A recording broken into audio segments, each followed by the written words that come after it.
ඉතින් ඔයා මේකෙදි ගන්න ඕන දේ තමයි සීමාව පිළිබඳ නිවැරදි දැනුම. සීමාව පිළිබඳ නිවැරදි දැනුම ඔයා ගත්තාට පස්සේ ඔයාට අවකලනට බය නැතුව අඩිය තියන්න පුළුවන්. හරි? අවකලනේ හරියට අල්ලගත්තාට පස්සේ දැන් සීමාවයි අවකලනේ දෙකම තියෙනවනේ බා.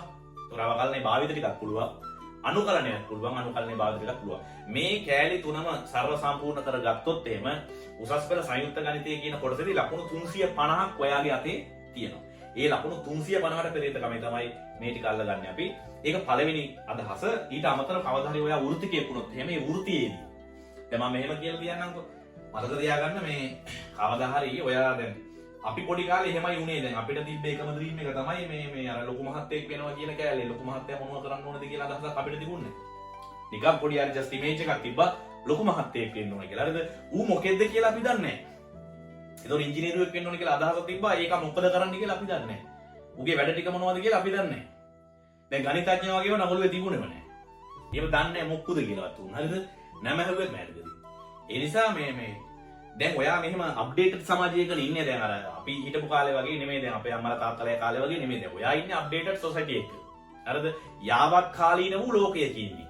එතකොට ඔයා ඒකෙදී ඔයා දන්නවා මේ වෘත්තිකයන්ගේ තියෙන විශේෂත්ව මොනවද? මැතමැටිෂියන් කෙනෙක් කියන්නේ කවුද? දැන් ඉංජිනේරුවෙක් කියලා කියන්නේ අර සුදු තොප්පියක් දාගත්ත පාරින් එක නෙමෙයි. නේද? ඒක අර ඉංජිනේරුවෙක් කියපුවම දවස් ගාලා මිනිස්සුන්ගේ අයිකොනික් කෑල්ල තමයි සුදු තොප්පියක් දාගෙන පාරේ හිටන් ඉන්න එක. නැත්තම් වැලිකකාර බිල්ඩින් එකක් අස්සේ ඉන්න එක.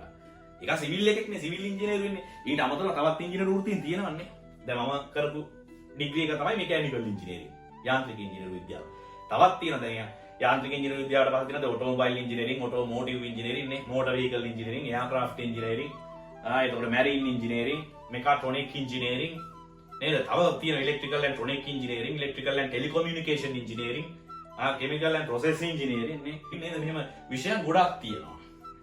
ඒතකොට ඔයාගේ අදහසක් තියෙනවා කවුද වෙන්නේ?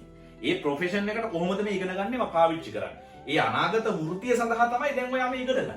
කවදා හරි ඒවා පාවිච්චි කරන්න. ඔයා කරන වැඩක අවුට්පුට් එක 100%යි.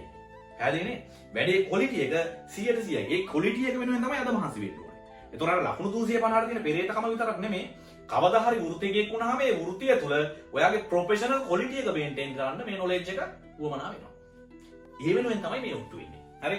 ඒ නිසා අපි මේ ඒක ඔළුවේ තියාගෙන අපි වැඩේට බහිමු.